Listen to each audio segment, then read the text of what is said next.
Welcome to On Point, hosted by Sutherland Institute. I'm Holly Richardson. I blog at Holly on the Hill. I'm joined today by Michelle Mumford and Michelle Scharf. Actually, it's the day of the Michelles. And last time we were here, it was the day of the Hollies. So there we go. So welcome, Michelle. It's been Michelle and Michelle. It's been a while, actually, since we've wanted to have you come on because you're so much fun to talk to. Oh, well, thank you. So You have a big background in politics. Tell us a little bit about that. Yeah, well, I have a big background in federal level politics and races. I started with the Phil Pott campaign and then was the region director for Senator Orrin Hatch.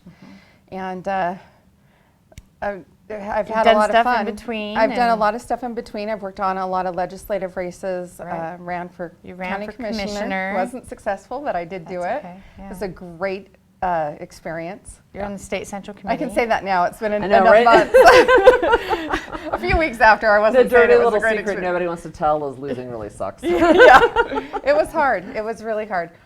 And the hardest thing was when people would come out and say, "Oh, I didn't go be a delegate because I thought you had this," you know. Yeah. And then I'd be like, "Oh, please don't tell me that." I think it's part of the process. I Yeah. think it's an important part of the process. You'll see, a lot of the successful politicians out there or business executives, they've had those, Yeah. not necessarily failures, but losses or, Right. whatever it is to either set you up for next time or Right. teach Well, you things that you you know, can do better. Yeah, it was a failed campaign, and I'm okay saying I failed. Right. There's been lots of people who have failed and failed and failed and finally succeeded. Right. Yeah. And I think I've had a lot of good successes. I'm sure I'll have a lot of great successes in the future. Yeah. Not exactly sure. I've kind of got a lot of things coming at me right now. I don't know where I'm going to go, but the great thing is I learned what it feels like to be the candidate and not have what you need.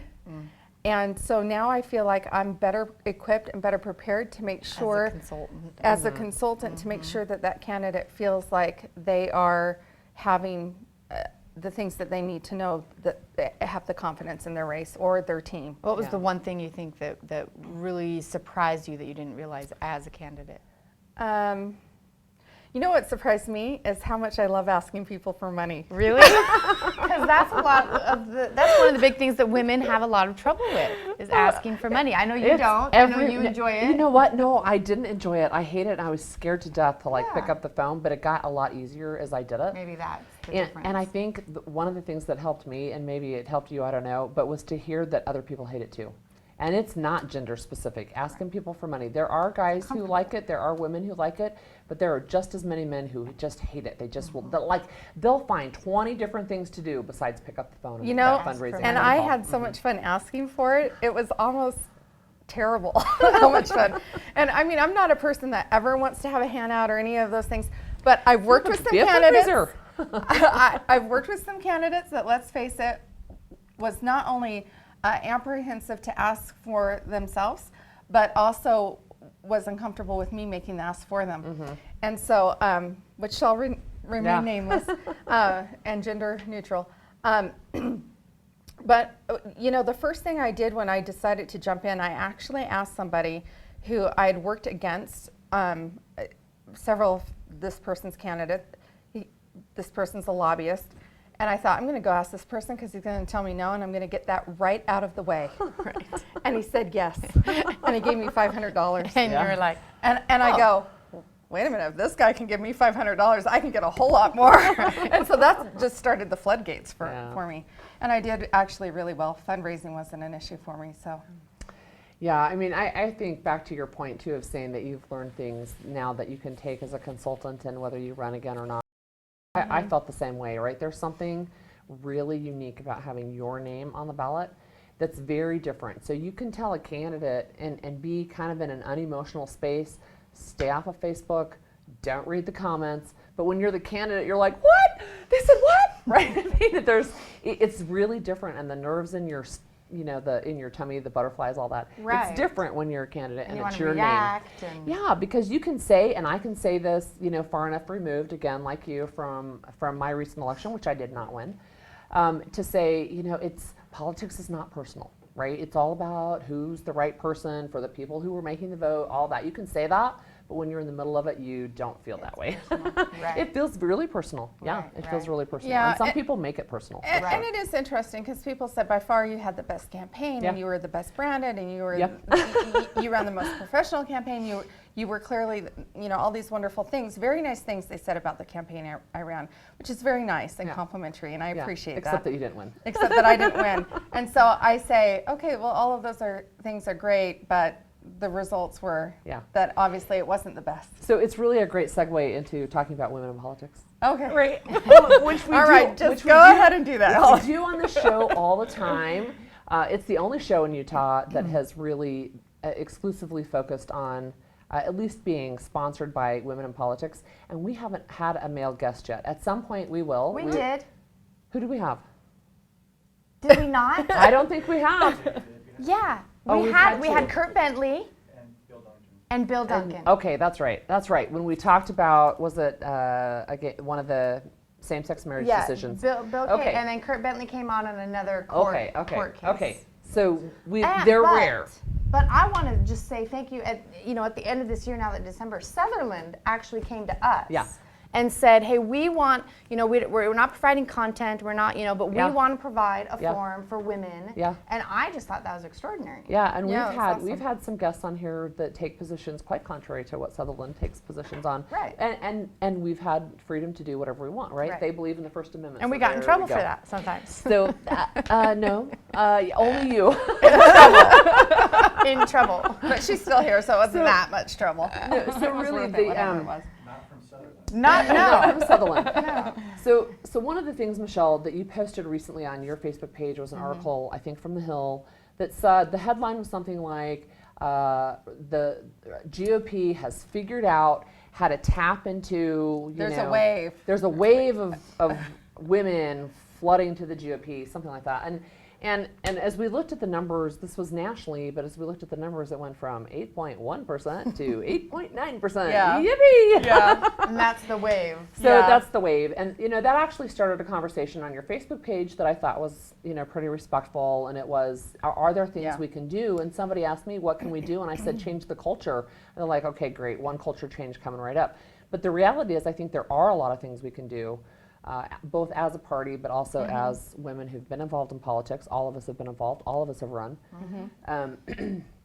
And being able to there's actually quite a few things that we can do. Like what? What are some of the things? Well, I think some of the things are you've got to be looking down the road and not even just the next election, but 2 and 3 and 4 elections down the road. We don't have a very deep bench. Right. So when we're looking at women candidates who are running in the 2016 cycle, but also 2018 and 2020, I think our ranks are pretty thin. I don't They think are we thin. have very many women who are looking at, maybe not the time, maybe the time's not right now, but down the road it will be. I don't think we even have that.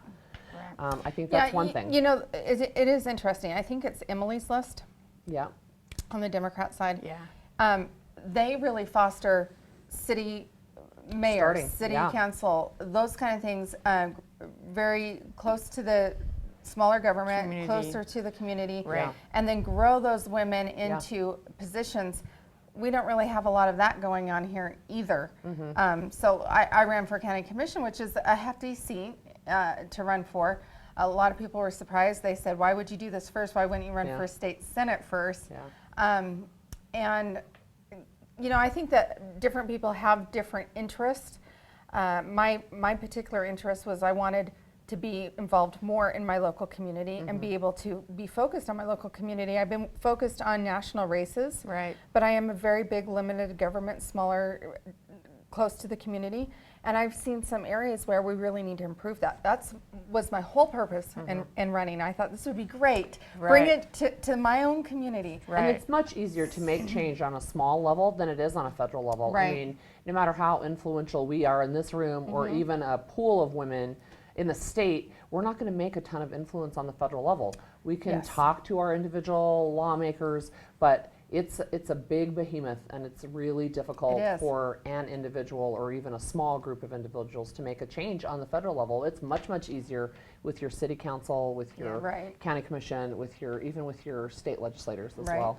but recruit more for Well, community. I think look that's I longer. think that's one thing, and I think another thing that we can do, and this is again, we haven't flushed all these out, but a few years ago, it's been I think maybe 3 or 4 years, we did a women leadership summit at the Capitol. We had I think something like 200 women show up, and I thought that was really valuable, and it was a lot of women. It was some of the usuals that are really politically active that we see a lot, but there were also a lot of new people who came. I was there. That And was then my we first. didn't follow up. We meaning women, we Right. meaning the GOP. We actually did for a while. We had those Senator Hatch meetings. sponsored that, didn't he? No, actually, it wasn't. It was done from the UFRW? UFRW. Yeah. And we did meet at Merit Medical, remember? And we ended up That's having right. men come because our meetings were so valuable, So and we had it's- such yeah. great information And I coming. think more of remember that, that. right? So we talked about, if I remember correctly, we had grassroots organizing, we had how to actually work on campaigns, and Yeah. a lot of it's volunteer, how to fundraise, commissions and boards.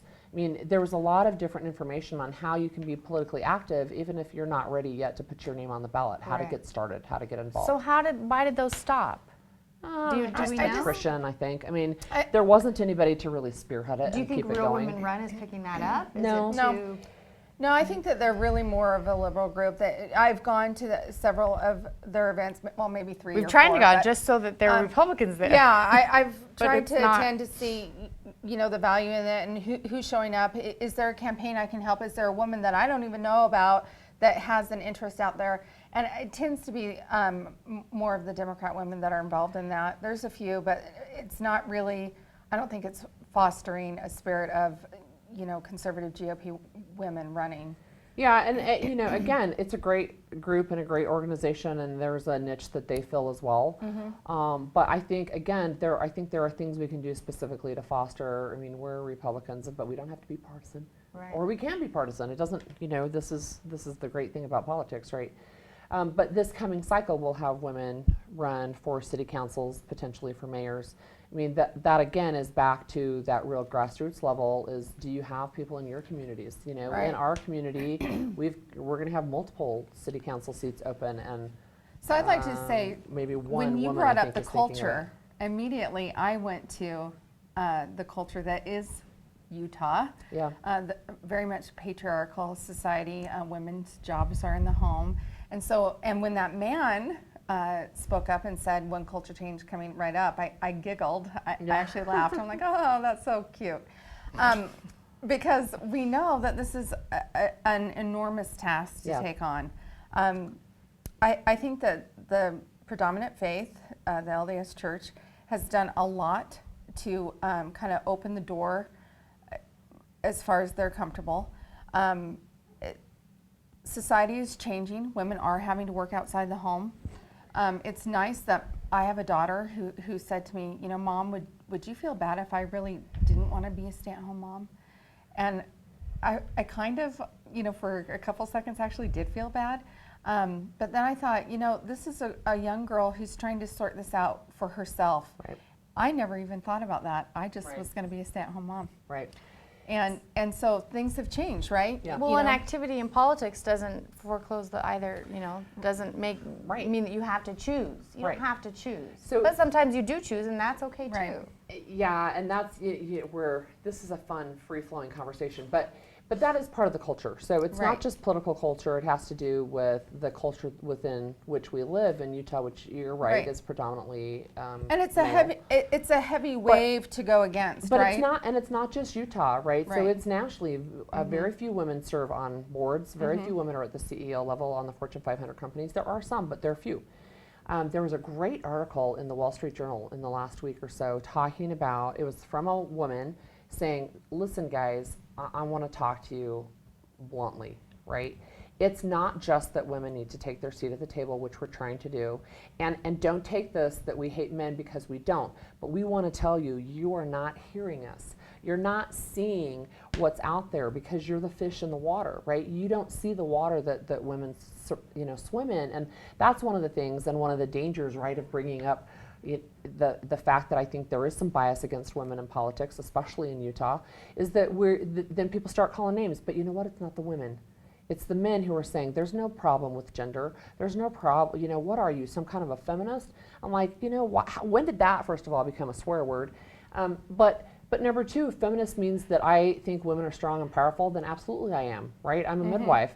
You've been involved in birth. We've seen women who do really amazingly strong things, right? Hard things. Hard things. We're pretty proud of the great role that women can do and that they play. So do we think they need to have a bigger seat at the table in Utah politics? I do agree.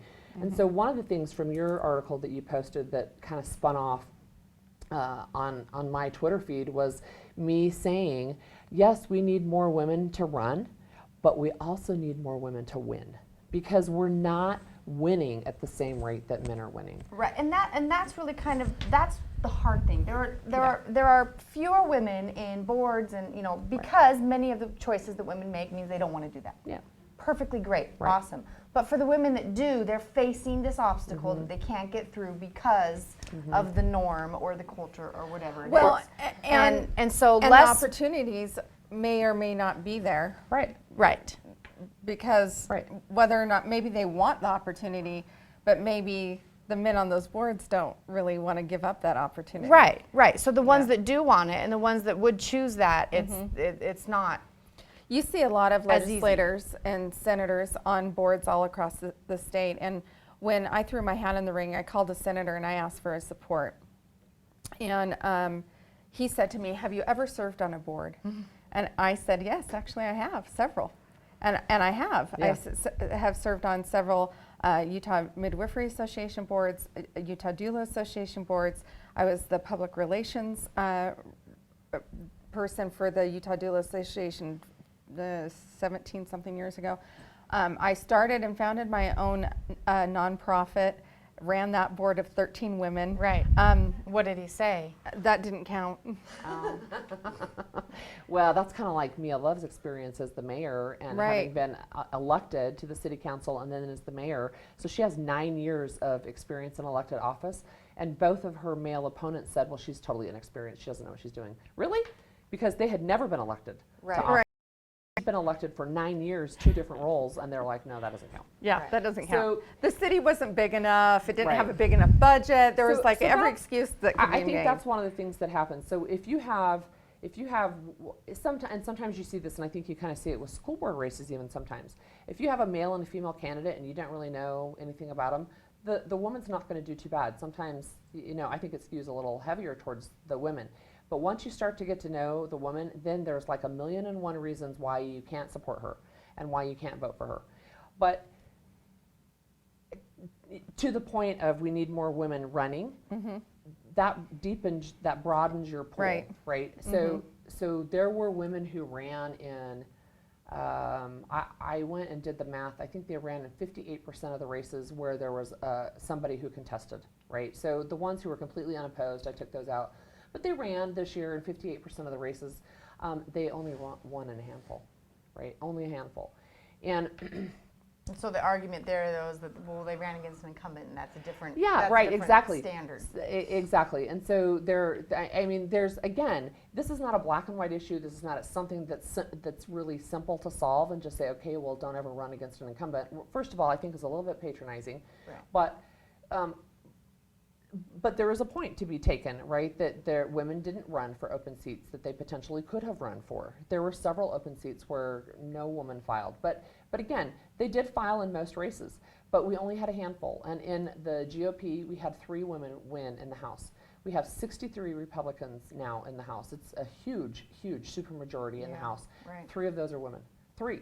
Right. And that means they And they're not in comprise less than 5%. Well, 2 are brand new. They just won Yeah. cycles. Sophia DeCaro and Kim Coleman, and the one with experience is Becky Edwards, and everybody else is gone. So, and then the Democrats have more women, but there's so few of them. That I lose track. What, 63? There's 12. There's 12 Democrats in the House. Right.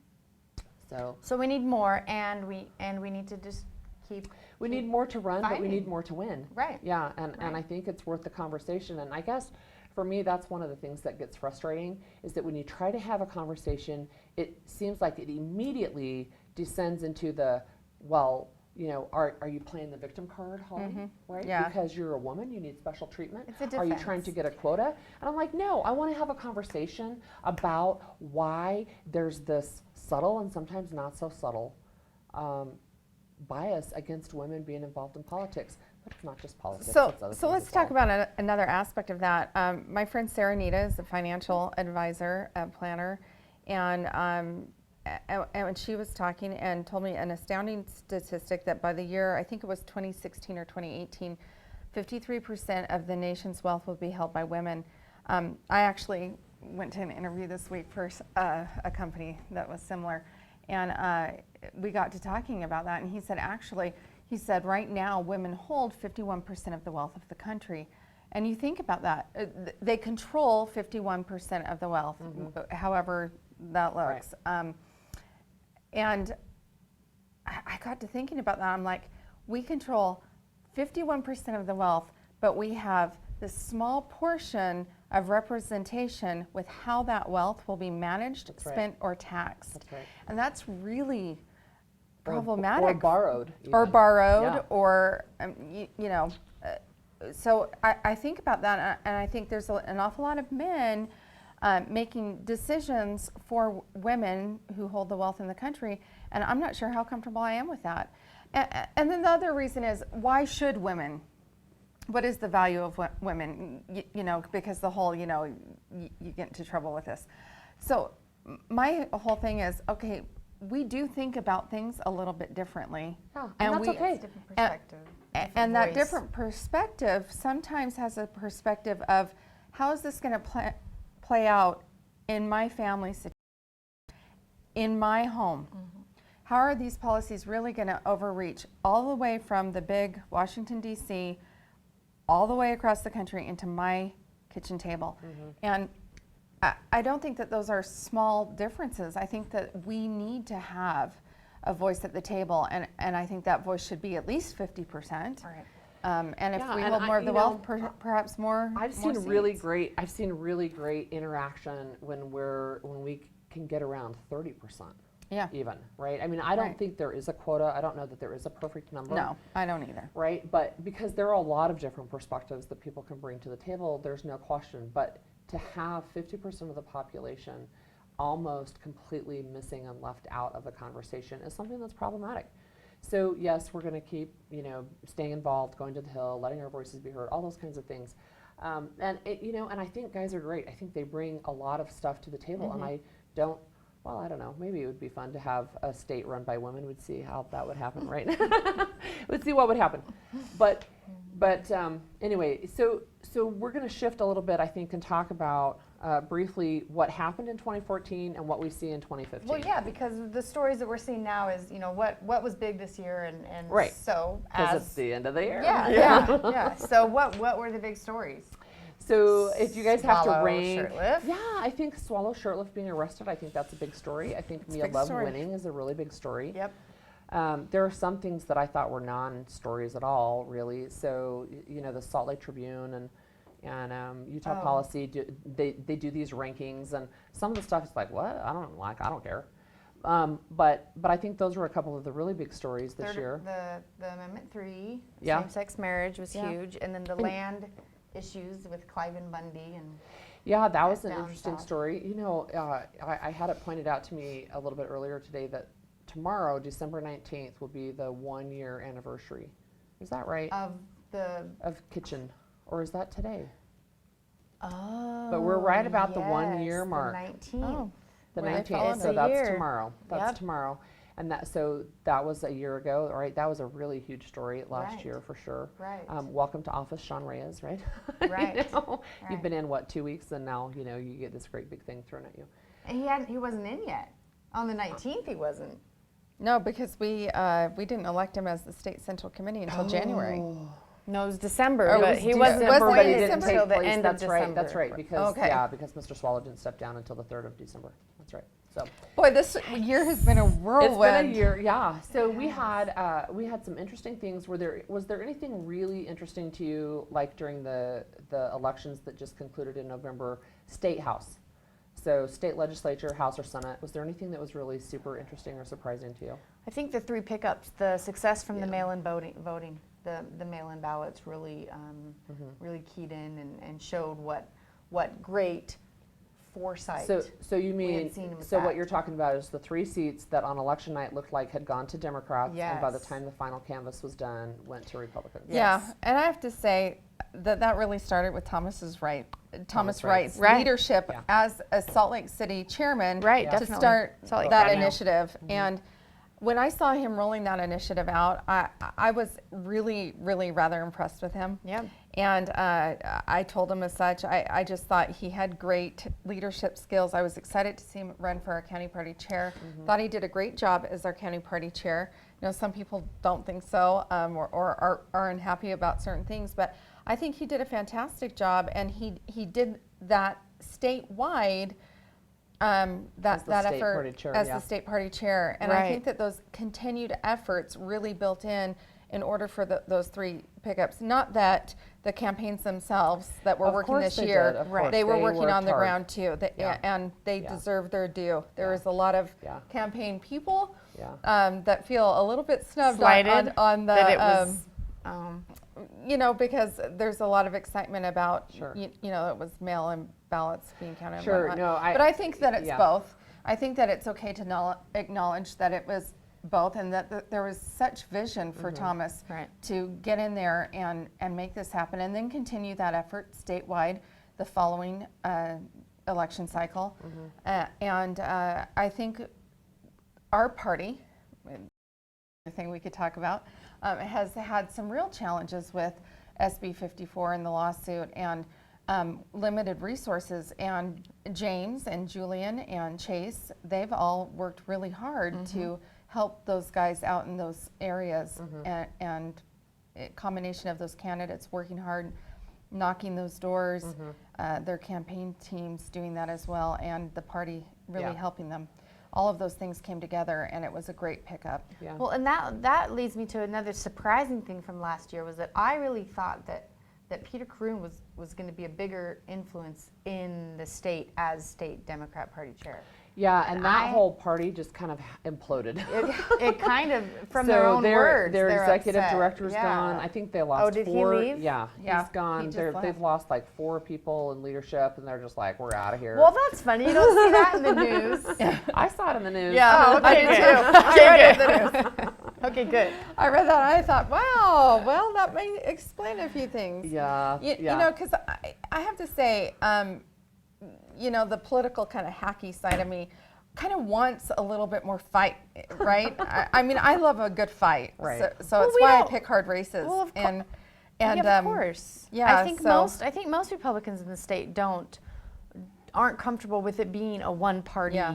You know, no. The problem is, I see it is that's why our voter turnout is so low, is because everybody kind of is satisfied with Yeah. with how things are going, but we still don't want.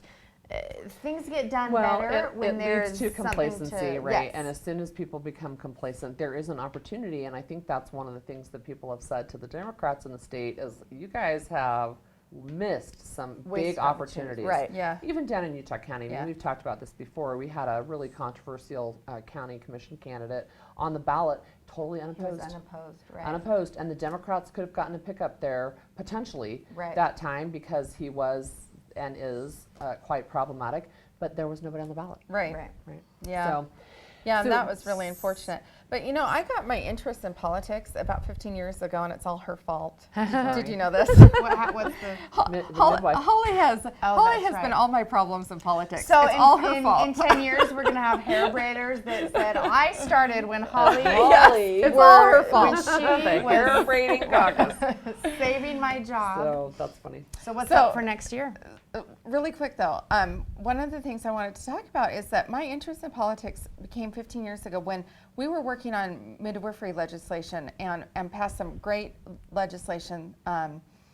And what I noticed working up on the Hill and working with those people is that we actually ended up with a Democrat, Jackie Biskupski, who's Yeah. in the news, is considering to run for mayor. Right. Salt Lake City, and she really took our issue to heart. She really carried the torch on that. She worked in conjunction with Becky Lockhart, Representative Lockhart. At the time, yeah. Yeah, they really worked hard to get this legislation passed. This was 15 years ago, so before she was Speaker. But what I learned is that not all Democrats are bad, and they also can be effective up there. Yeah. And she was an incredibly effective legislator. I have an immense amount of respect for her. Yeah. Good. So, Yeah, and that's, I mean, I think that's one of the things that women bring to politics, frankly, is the ability to see past this partisan label and say, look, I can say great things about some Democrats, and I can say some maybe not so nice things about some Republicans who have taken their role maybe for granted or assumed it was an appointment from God, potentially. Right. But so yeah, that was great, and it's amazing that it's been 15 years. That's quite a long time, actually. So looking Coming forward, Yeah. we've got to wrap up already. And so one of the things that I see, I think, on the agenda coming up is we're going to have tax increases being talked about for the first time in a long 2. time. Yes. At least 2. They're Gas, both being income, promoted by Scott Anderson's editorial. they're the about it. e-cigarette one, the gas tax. That's right, e-cigarette. Right. Yeah, and they're being talked about and promoted by the Chamber of Commerce and by Governor Herbert. I think there is pushback from the legislature already, and they haven't even started the session. So I think Right. that's going to be a big one. I think Healthy Utah is going to be a big one. Right. Yeah. I think SB Discrimination 54 legislation. may be. I wonder if that's going to be as big. I mean, oh, I think bring me I back think so it we can is. talk about the political fallout for all of these choices and how they may play into the following election cycle. That'll be fun. Of course they do. Yeah, of Yeah. course they do. So I think those are some of the big things that I see is increase in taxes, Healthy Utah, which is a form of Yeah. and then this SB 54 and how that's going to play out for the 2016 cycle, and it may not have any effect at all. Anne, what do you think? You know, I can't wait to get the judge's ruling on this, first of all. You know, I was one of those people after working on the Hatch campaign. I worked with so many people on the ground who were really disillusioned by the process. And they had participated in the process for many years, and they said, you know, let somebody else do it. It's just so time consuming. I heard a lot of things. It's time consuming. My precinct is no longer in my ward. The other ward will get their people elected. There's a million different scenarios that I could tell you that I heard excuses of people that don't really want to participate in the caucus system. And I think that that's really sad. So I was actually one that wanted some reforms. I really thought maybe we needed to see the system go away entirely or do something different. Yeah. And I've kind of been all over the board, but what I really know is that this SB 54 is not the solution that I believe that people are looking for. Right. I really believe that what most people want is at least 2 Republicans to choose from. They're going to be inundated with multiple runoff candidates, Right. potentially. Right. And And we don't have runoffs. There are no runoffs. We're going to have to if we Right have, now, there are no runoffs. Well, we're going to have to if this stays in place because there's going to be a plurality issue, and if there's not, then what you're going to have is Well, that's what we have with well, SB okay, 54. So then you're going to have, let's say you have the senator, the governor running, which we will have in 2016. Yeah. And let's say you end up with 7 candidates in each. So do you think Utahns who don't want you to call them in the first place to just say, hey, I'm calling for so-and-so. Right. And they're getting 2 or 3 phone calls from candidates. Now Right. they're getting 7. Now they're going to get 7 times 3 Right, races, right. potentially 21 or more calls, plus all of the mail shoved into their box. And we're a 1 media market locale. So I it's think gonna most be people just agree mush. that reforms are necessary. It just needs to be done in the party. And I to do agree. that, we need I to agree get with people that. back in. We need to get them. They can't walk away. And I Right. think that's why we got SB 54, and we're veering off track a little bit just because we've run out of time. But we had the opportunity within the party, and every single reform that was proposed was shot down. Yes. Yeah. You can't give it 3 months, though. It was And- longer than and- that. Tom and Wright was the- working on that issue for quite a long time. I don't agree. So. I was there too. And I just don't think that the solution is to have government come in and say, well, then now you get to do that. I don't disagree. I'm saying that, Yeah. that you're saying if the party is the one that has to make the changes, the party has had the opportunity to make the changes. The party won't make any changes Well, the party needs at to. all. right. So The party needs to make the changes. And it does need to make it, but I have to say, I tried to run a piece of legislation in 2011 through my representative, and it was shut down before it could even go. And part of it was because I wanted, through the school system, to require that our seniors understand the process in which to participate in order to vote. Because it's not the voting booth that matters, it's Right. really the caucus night that matters. And so I wanted that to be taught, and I thought if we were teaching seniors, then potentially we had parents that were going to be Seniors in learning. high school, not Seniors in high senior school, citizens. right. Yeah. Seniors in high school before graduation, make it Right. a required part of graduation. And so anyways, that got shut down before it could even move forward. And I understand that the school boards are actually working on that now. Some people have changed in the school boards, and they're actually doing it the way it should have been done a long time ago. But this is the thing that concerns me. We've had a long time for this party to educate the populace about the process, to make ourselves as transparent as possible. Simple things, even today, it's not on our website, and Right. the website is a little bit. website's an issue. It's got some problems, but one of the things is, you know, just like you go to utah.vote.gov and you put in your address and you get your precinct location. Why can't you go to the GOP party and say, here's your delegate, and FYI, if you're a delegate, your phone number, your email is public Right. property. Yeah. Because I, as the constituent, want to know who my delegate is, so I can say, hey, I know so-and-so, and this has been my experience with that person, and I'm concerned about that person running. I want to be able to go and find my delegate and have that conversation. We don't have so access. I think there are a lot of things that you can do within the party, but again, I think the problem's been is the party structure, the party organization, The people governing that are in body it. The other have people been need very, to very come resistant. in. So anyway, final thoughts for looking to 2015 or the rest of 2014. We're wrapping up. Final For real this thoughts for reals. Well, I don't know. For me, on the political side, I see campaigns ramping up. I see already. They'll really start to ramp up the first of the year. By spring, they'll have their crews in place, and we'll start seeing campaigns really roll out. But it's going to be an exciting, interesting time. I think it'll come soon enough, and we should just enjoy the holidays and spend time with family. And I hope I you think have so, a too. great birthday today. you. Happy birthday to you. Thanks. Holly's birthday. It Good is. day. Congrats. It's a big round number. It at the is. end, It's so, a good number. Yeah, It's a very good number. better than the alternative. Yes. Yeah. So thanks for coming today, and again, enjoy Appreciate the it. holidays and Merry Christmas to all of our viewers.